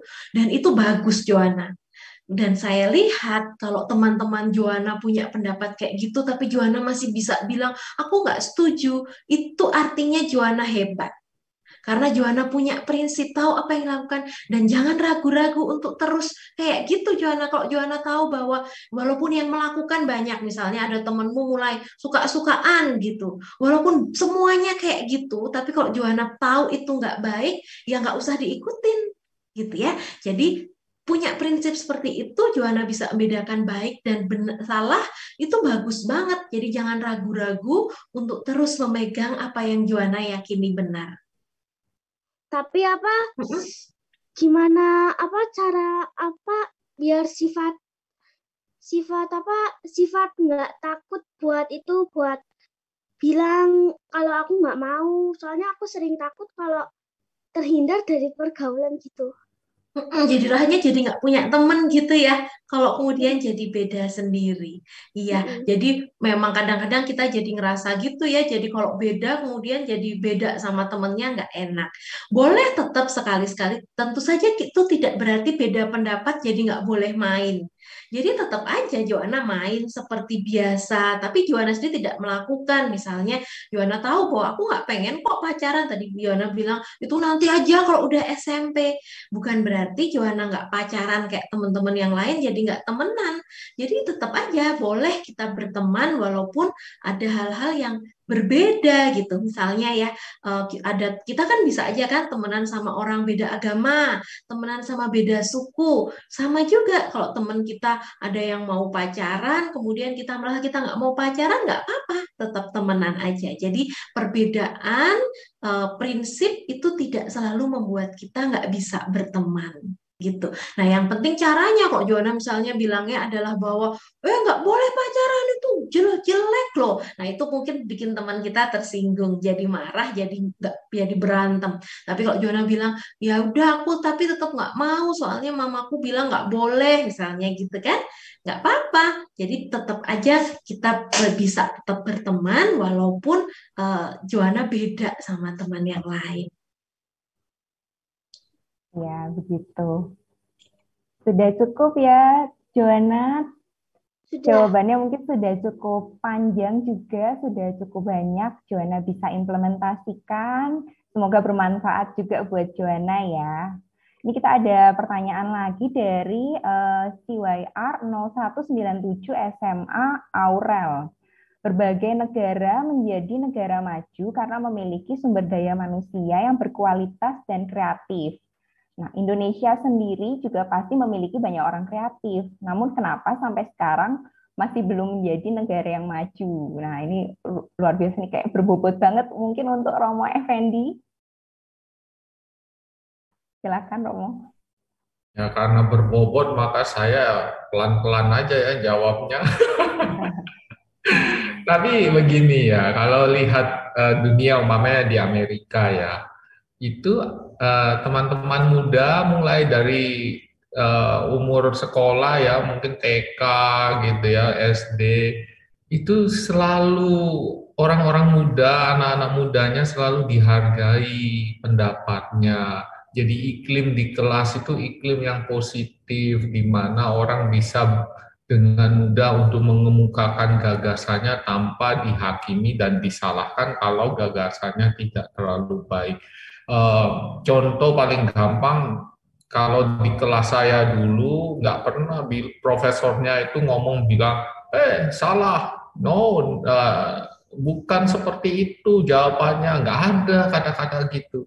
Oh, good, oke, kita bagus, mari kita dengarkan pendapat yang lain. Nah, seperti itu. Jadi lebih sistem apresiatif ya, yang kulturnya kultur apresiatif, dan itu membuat orang berani dari sejak awal kehidupannya, sejak awal pendidikannya sudah berani untuk mengeluarkan pendapatnya. Orang merasa bahwa apapun pendapatnya tidak akan diserang, tetapi malah dihargai di dalam lingkungan pendidikan. Dan itu membuat orang punya kepercayaan diri juga, selain bahwa nantinya ilmunya juga lebih berkembang, lebih baik. Karena apa? Karena orang juga terpacu untuk belajar terus-menerus karena selalu diapresiasi apa yang dia pikirkan, apa yang dia katakan. Itu menurut saya itu satu hal. Di sini saya masih ingat ya, apa yang membuat anak-anak kita atau teman-teman muda kurang bisa bertanya. Dulu saya ingat waktu saya masih kecil ya, SD ya, kalau gurunya bilang, siapa yang mau bertanya? Saya sudah, kepala saya sudah nunduk ke menghadap meja, begitu ya. Terus beberapa teman saya bahkan sampai melorot dari kursinya berada sembunyi di bawah meja. Sampai kayak gitu.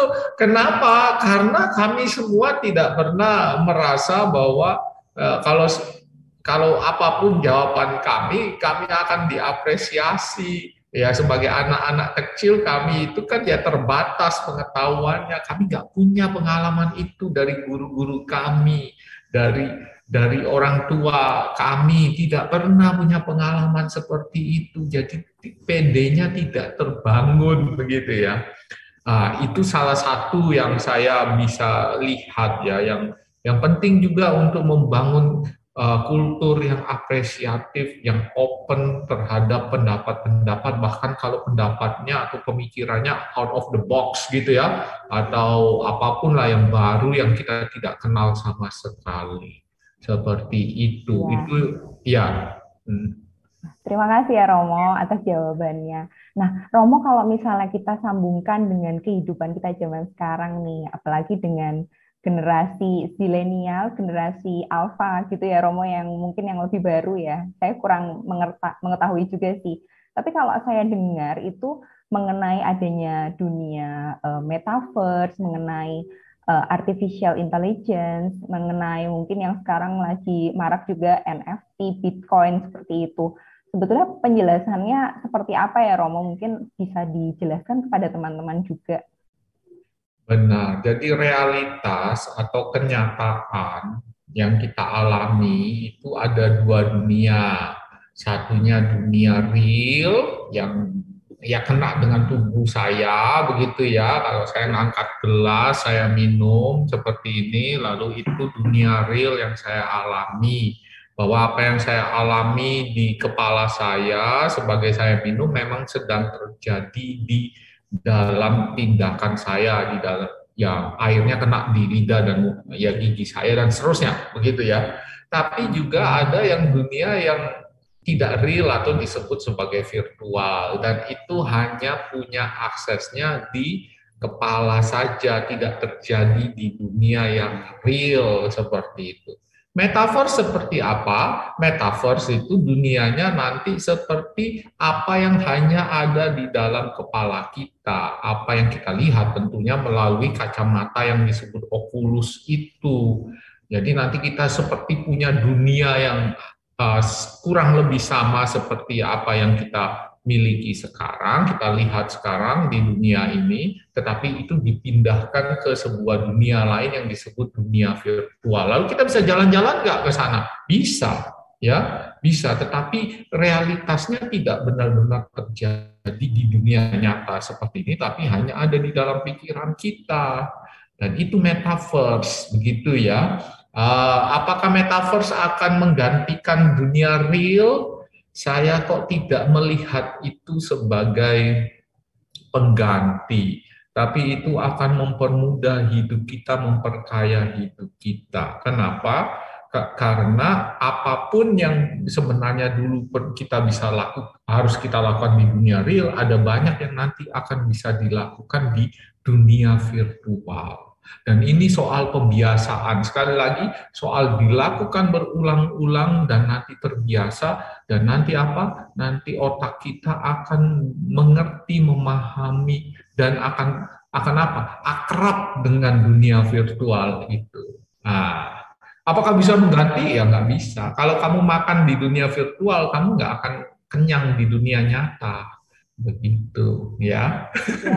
Tapi kalau saya lihat dengan adanya dunia metaverse itu, sepertinya saya bisa menjadi sesuatu yang saya inginkan gitu ya Romo ya. Tapi dengan begitu mungkin kadang-kadang namanya anak-anak zaman sekarang ya, zaman saya dulu juga gitu sih. Kalau sudah tekun, maksudnya main games, misalnya contoh ya, main games itu tuh sudah asik ya, nggak bisa diganggu Romo. Nah itu seperti bagaimana caranya supaya kita tuh bisa mengingatkan diri nih, wah ini dunia tidak nyata, kita harus hidup di dunia yang lebih nyata, di mana kita bisa berinteraksi, bersosialisasi. Nah, padahal sebetulnya ini kita lihat adalah kesenangan kan, kalau misalnya kita masuk ke dunia metaverse. Kalau seperti itu bagaimana menyikapinya ya Romo? Ya, itulah. Kan kita kita akhir-akhir ini tahu bahwa menurut WHO, game online itu adalah sebuah adiksi. Yang namanya adiksi itu adalah sebuah proses yang ada di kepala kita. Begitu. Jadi sebenarnya adiksi itu ya membuat kita mencari terus barang itu karena apa? Membawa kepuasan bagi kita. Itu yang dan kita tidak bisa mengontrolnya. Kalau kita masih bisa mengontrolnya, kita belum adiksi. Umpamanya, saya mau berhenti main game hari ini, lalu berhenti aja, selesai. Nah, itu belum adiksi, ya. Tapi begitu saya mau berhenti main game hari ini, terus saya jadi senewan. Aduh, aku nggak main game hari ini. Aduh, ini lalu megang komputernya sudah mulai masuk. Nggak, janganlah. Nah, kalau sudah sampai gelisah karena tidak main game, terus otaknya ketika duduk baca buku kok yang kelihatan malah game online-nya, Mobile Legend-nya lagi gebuk-gebukan, lagi tembak-tembakan begitu. Itu tanda sudah adiksi, dan itu kita berarti sudah tidak bisa mengontrol pikiran kita lagi, tidak bisa mengontrol perilaku kita lagi pada akhirnya, dan itu sudah adiksi. Caranya bagaimana? Caranya ya itulah yang dikatakan di dalam gereja dan juga diajarkan oleh Yesus, penyangkalan diri. Kadang kalau kita sudah adiksi, kita jadi senewan, ya biarkan kita senewan seharian. Kamu berusaha untuk cari aktivitas lain yang positif dan melakukannya terus-menerus, berjanji bahwa umpamanya kalau saya tidak main game maka saya kebingungan. Oke, saya lebih baik cari teman ngobrol yang positif. Maka ya carilah teman yang ngobrol soal yang positif, atau keluarga, apapun lah ya. Setiap kali saya mau main game, saya buka YouTube aja, saya buka satu channel pembelajaran, saya belajar dari YouTube daripada main game. Itu penyangkalan diri, dan itu ada dalam bagian iman Katolik kita. Yesus berkata apa? Barang siapa mau mengikuti aku, ia harus menyangkal dirinya. Itu yang pertama. Dia harus memikul salibnya. Itu yang kedua. Baru mengikuti aku. Menyangkal diri berarti apa? Kalau saya main game, saya kecanduan, berarti saya mau berhenti, berarti saya menyangkal keinginan saya. Yang kedua, memikul salib. Kamu harus berani pikul salib. Berarti apa? Ada rasa tidak enak ketika kamu bilang saya stop main game paling tidak sampai akhir pekan. Ini baru hari Senin. Nah, sampai hari Sabtu baru saya main. Nah, itu ada derita di situ, dan kamu harus berani. Dan itu kata-kata Yesus. Kamu harus berani pikul salibmu. Ada rasa tidak enak, tidak nyaman, dan kamu pikir rasa tidak nyaman itu sesuatu yang hanya sekedar tidak nyaman. Ini rasa tidak nyaman yang membuat dirimu menjadi manusia yang baik, yang dewasa. Jadi perlu ada rasa tidak nyaman seperti itu yang disebut Yesus sebagai memikul salib. Baru ikut Yesus. Ikut Yesus berarti apa? Gunakanlah waktumu untuk hal-hal yang positif, yang di mata Tuhan dia sungguh senang kalau kamu melakukannya. Nah, seperti itu kurang lebih ya, kayak gitu Monica. Saya nggak tahu kalau Bu Yayi punya pendapat lain, silakan. Ya, dari Ibu Yayi mungkin mau menambahkan, Ibu, mungkin maksudnya tidak terlalu penjelasannya, tapi bagaimana mungkin seperti dampaknya dan bagaimana kita menyikapinya secara positif gitu, Ibu. Betul, jadi memang tadi ya, kecanduan itu kalau kita sudah terganggu hidup sehari-hari kita, kalau nggak melakukan itu kemudian jadi gelisah, atau mungkin bahkan reaksi fisik jadi gemetar, jadi bingung, itu udah artinya itu tadi betul Romo Effendi mengatakan kecanduan. Dan itu teman-teman memang akan ada dampak secara fisik, secara emosi, mungkin jadi sensi, gampang marah, gampang tersinggung, dan itu artinya akan merusak relasi kita dengan orang lain, dengan keluarga, dengan teman-teman. Jadi kalau teman-teman, tadi ada beberapa pertanyaan ya sebenarnya ya Monica di chat ini tentang kecanduan HP atau terlalu banyak menggunakan HP atau bermain games. Itu sebenarnya langkah pertama tadi ya. Kalau sudah tahu bahwa ini tuh nggak baik, harus dikurangi, dilakukan. Jadi kalau dalam psikologi kita ada pendekatan namanya cognitive behavioral therapy. Lakukan aja. supaya akhirnya berubah secara kognitif, berubah pikirannya. Berhenti main game, minta mama, ma ini handphoneku, aku nggak mau lagi main game sampai akhir pekan tadi. Dilakukan. Akhirnya kemudian otak kita yang akan menyesuaikan diri sendiri. Gitu. Jadi lakukan aja kalau memang kita udah punya niat, nggak usah kebanyakan dipikirin, nggak usah kebanyakan dirasa-rasain, udah lakukan aja. Nanti weekend kita bisa hadiahi diri kita sendiri. Oh boleh weekend ini main game 2 jam. Hari Sabtu 2 jam, hari Minggu 2 jam gitu. Kita boleh mereward diri sendiri setelah tadi kita sudah memenuhi target yang mau kita lakukan. Ya, baik. Terima kasih Ibu Yayi. Tadi ada yang resen dari CYR 0179 SD Rena. Ini masih mau bertanya kah? Atau saya lihat dulu dari yang di chat. Ini ada, bentar. Ada dari CYR 0160 SMA Kalista. Ini mungkin agak panjang dia.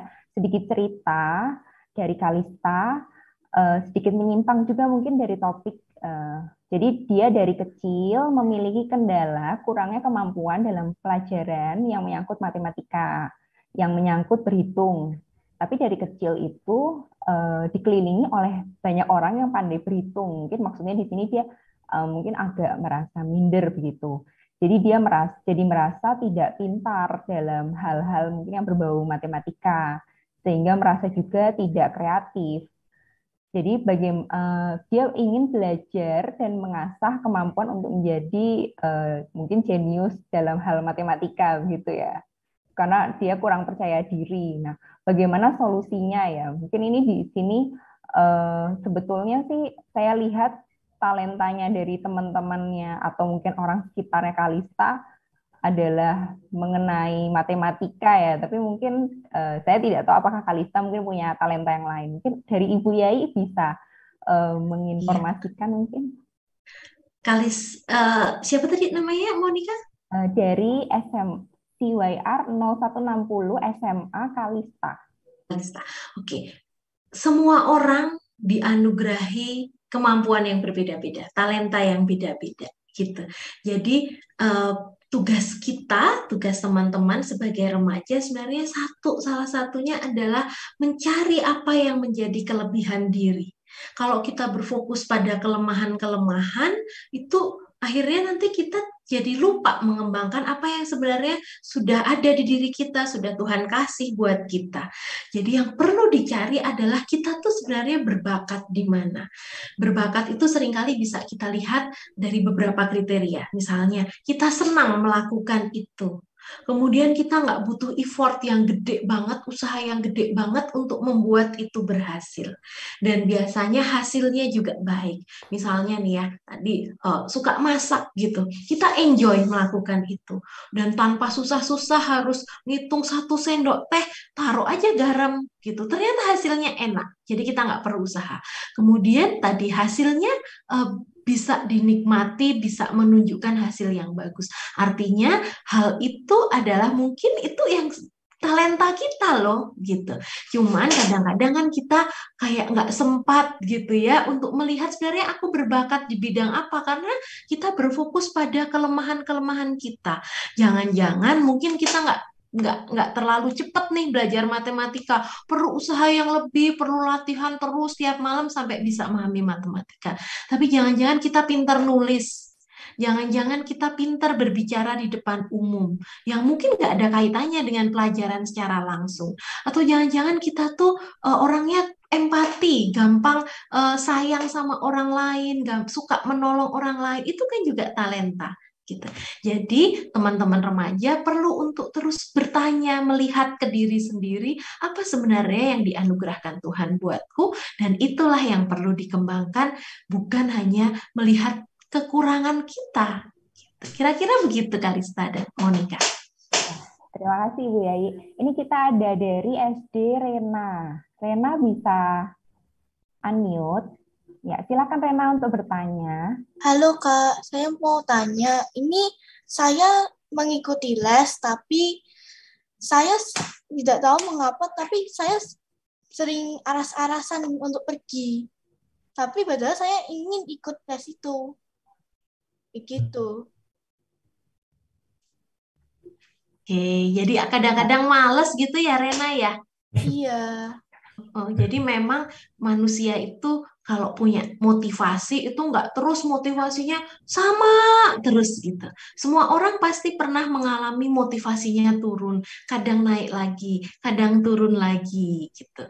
Jadi yang pertama nih saran dari saya, Rena inget-inget lagi, kenapa aku mau les ini? Tadi Rena bilang, aku sebenarnya pengen les apa sih Rena? Boleh tahu? Les olahraga wusu. Les wusu. Nah, Rena mungkin bisa bertanya ke diri, kenapa aku ikut wusu? Misalnya, Rena pengen suatu saat ikut kejuaraan di tingkat apa gitu ya. Jadi Rena punya goal, menyusun goal. Targetnya apa? Dan kemudian menentukan langkah-langkahnya supaya mencapai target itu. Kalau misalnya Rena pengen ikut, bisa dikirim oleh kelompoknya Rena untuk mewakili perlombaan gitu ya. Berarti kan memang harus latihan. Nah, kalau kita tahu ada goal apa yang kita tuju, biasanya akan lebih mudah bagi kita untuk menentukan apa yang mau dilakukan gitu. Seperti misalnya kalau gampangnya Rena udah tahu ke sekolah itu lewat sana, Rena tahu oh ini habis ini belok kanan lalu belok kiri lurus karena kita tahu kita mau ke situ. Beda kalau kita nggak tahu sekolahnya di mana, mungkin kita akan cari-cari jalan dulu, akhirnya kita capek duluan. Jadi menentukan goal, kemudian yang kedua menentukan langkah-langkah untuk mencapai goal itu. Kemudian yang berikutnya adalah Rena boleh juga memberi reward untuk diri sendiri. Misalnya kalau Rena kemudian udah rajin nih ikut latihan dalam sebulan ini, Rena kemudian boleh memberi hadiah, misalnya pengen jajan boba gitu ya, boleh juga. Jadi memberi penghargaan atas diri kita atas usaha yang sudah kita lakukan. Gitu kira-kira ya Rena. Ya, terima kasih Rena atas pertanyaannya dan terima kasih Ibu Yayi jawabannya. Kita ada satu pertanyaan lagi. Ini saya agak merangkum ya.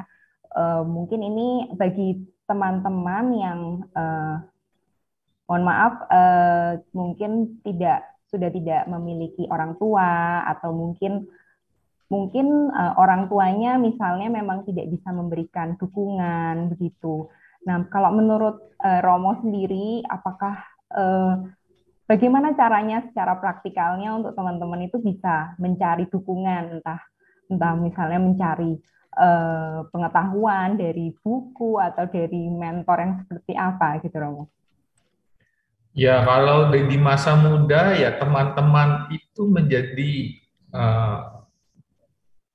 orang-orang yang penting di dalam hidupmu, bahwa seringkali orang tua gini, yang namanya orang tua mereka punya pengalaman hidup dan mereka tahu bahwa dengan segala yang mereka lakukan, dari segala pengalaman yang mereka punyai, mereka bertahan hidup di dunia ini dan beberapa malah sukses.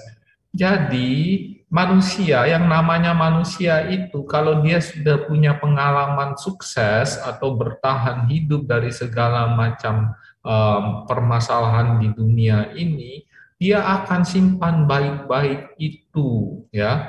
Dan itu berarti apa? Dari sononya, dari awal mulanya kita semua itu cenderung untuk statis. Karena apa?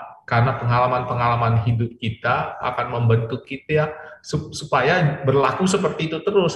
Dan masalahnya banyak orang tua itu mikir bahwa anaknya itu harus punya pengalaman yang sama atau nantinya akan punya pengalaman yang sama seperti apa yang mereka alami, dan harus cara berpikir, cara bertindaknya itu harus sama seperti mereka.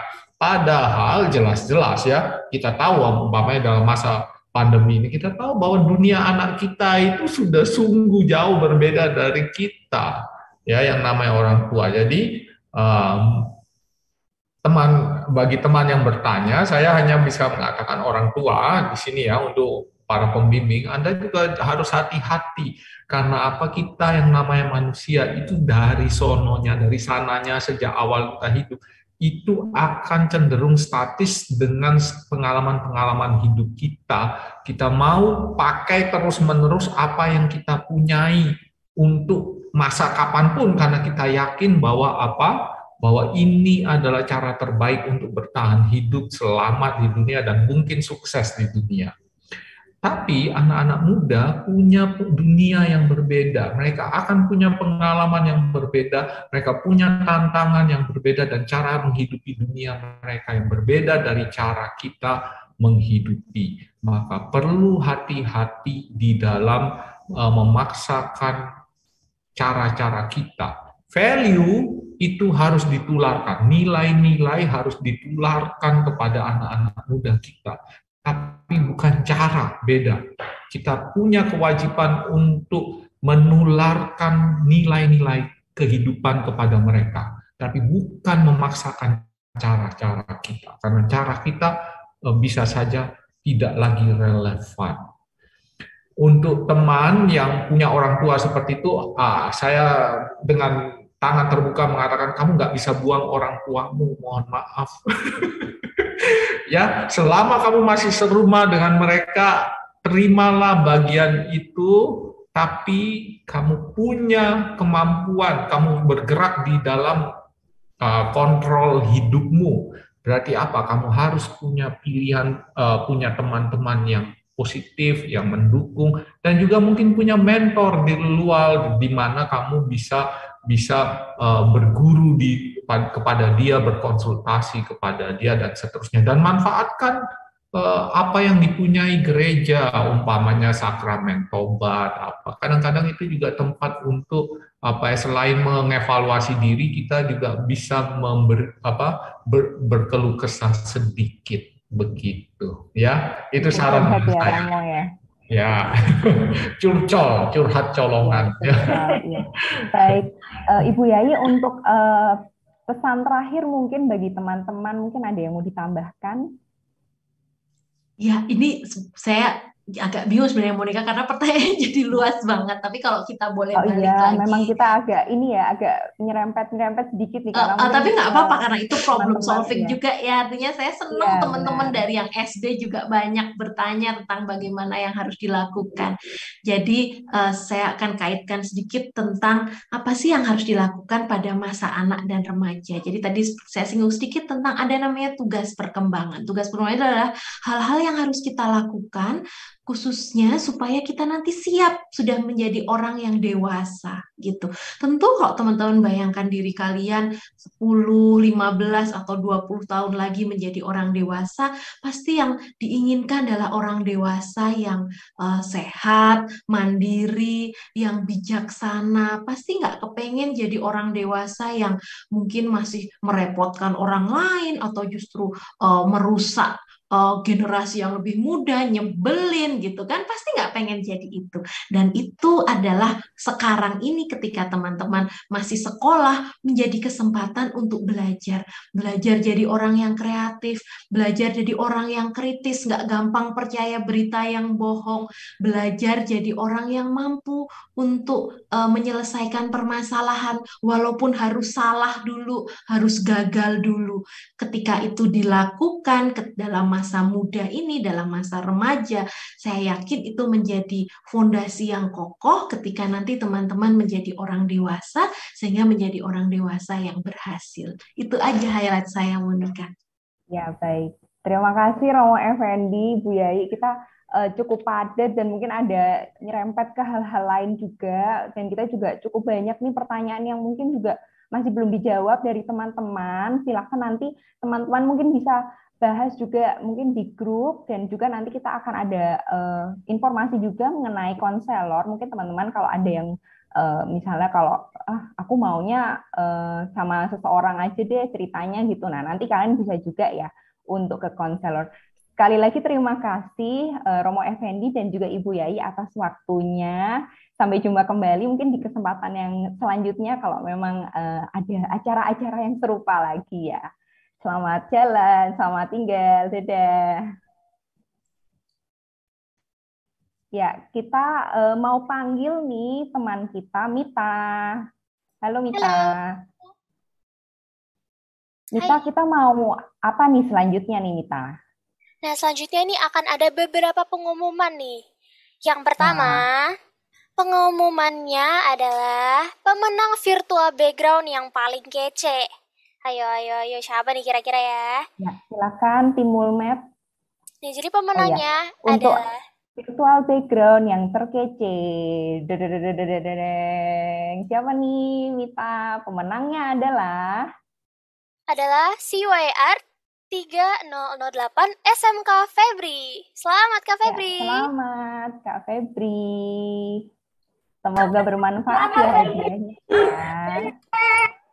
Febri, curang lu. Gila Febri.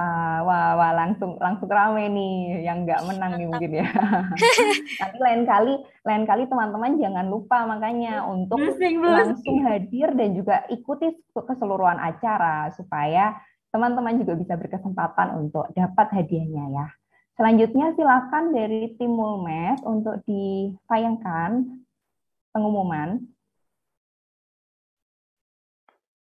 Oke, jadi pengumuman yang selanjutnya adalah CYR yang kelima nih. Nah, jadi CYR yang kelima ini akan dilaksanakan pada 13 Mei tahun 2022 dengan jam yang sama yaitu jam 6.45 WIB. 6.45 malam ya maksudnya. Wih, ini di chat banyak banget nih nyelamatin nih Kak Febri nih. Wah. Terus ya, selamat ya Kak Febri sekali lagi ya. Oke. Next. Oke, ini ada juga Youth Camp and Talent Workshop dengan pastinya narasumber-narasumber yang kece-kece dan profesional nih.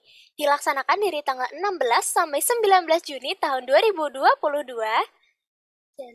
Dan ini ada banyak banget nih sesinya guys ya. Ada tentang fotografi, desain grafis, editing video, public speaking, teknik vokal. Wah, menarik-menarik banget ya. Yuk daftar dulu buat ikut acaranya. Oke, next.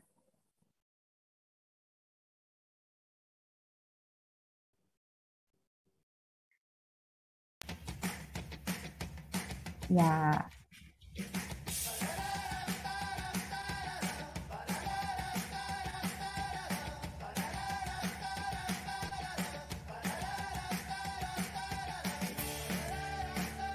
Nah, di sini kita punya talent workshop. Nah, ini workshopnya ada ini ya, fotografi, desain grafis, editing video, public speaking, dan lainnya. Jadi teman-teman jangan sampai ketinggalan di sini untuk ikut serta nih. Udah langsung komplit nih, paket komplit nih, ya kan?